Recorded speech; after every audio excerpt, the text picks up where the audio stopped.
მოზარდებს შორის 62 სკოლის მე-7 კლასის მოსწავლე დანი თანაკლასელმა დაჭრა. 12 წლის ენრიკო ჯინჭარაძე მძიმე მდგომარეობაში რესპუბლიკურ საავადმყოფოშია გადაყვანილი. მას 4 ჭრილობა აქვს მიყენებული.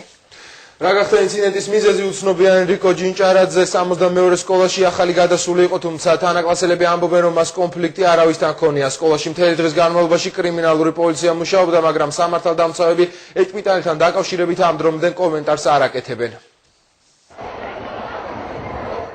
62 სკოლა გაკვეთილების დაწყებამდე 15 წუთით ადრე 12 წლის ენრიკო ჯინჭარაძეს თანაკლასელი 4 ჭრილობას აყენებს.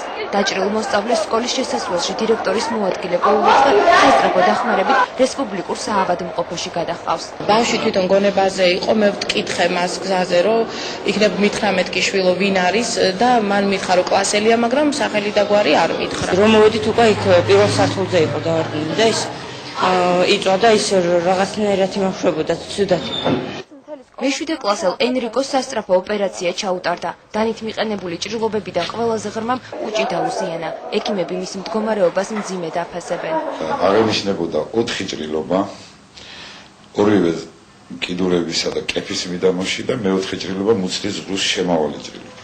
დანაშაულის ადგილთან დაკავშირებით ორი ვერსია არსებობს. მასწავლებლების მტკიცებით ინციდენტი სკოლის გარეთ, ხოლო განათლების სამინისტროს ვერსიით სკოლის საპირფარეშოში მოხდა. ენრიკო ჯინჭარაძე 62 სკოლაში 3 თვის წინ 123 სკოლიდან გადავიდა. თანაკლასელები ამბობენ, რომ განსაკუთრებული კონფლიქტი მოზარდს არავისთან ჰქონია, თუმცა ახალგადმოსულთან ყველა არ მეგობრობდა. არ იყო ცუდი, ახალი გადმოსულია და მაინც ზოგთან კარგი ურთიერთობა ჰქონდა, ზოგთან ცუდი, ზოგთან როგორი ზოგთან. ფუფობდა ვინმე? ჩხუბი? არა, იმდენად არ. დავალება ყოველთვის ჰქონდა ეს კალმის ტარი, ფანქარი, რაც გვჭირდება ჩვენ გაკვეთილისთვის ყოველთვის ჰქონდა, რაც ყველა ბავშვზე ვერ იტყვია.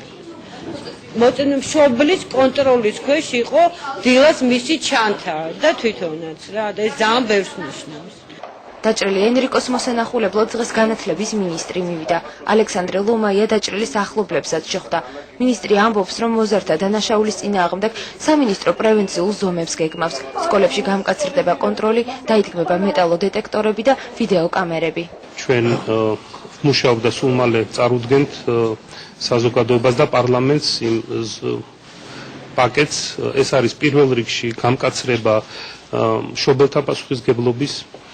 ის ბავშვი, რომელმაც სასიკვდილოდ გაიმეტა ენვერი, დღეს დილით გამოვიდა თავისი სახლიდან და მას ჯიბეში ედო დანა. ცივი იარაღი არ უნდა აიღოს ბავშვმა. ის უკვე მკვლელია, 4 ჯერ დაარტყა შვილო დანას ბავშვს და გაიმეტა სოყას მოსაკლავად გამეტებული დილას. ბოლო დროს მოზარდთა შორის დანაშაულის ფაქტები თითქმის გაორმაგდა. თუ 2005 წელს მკვლელობის მცდელობის მხოლოდ 7 შემთხვევა დაფიქსირდა, 2006 წელს მსგავსი ფაქტები 14-მდე გაიზარდა.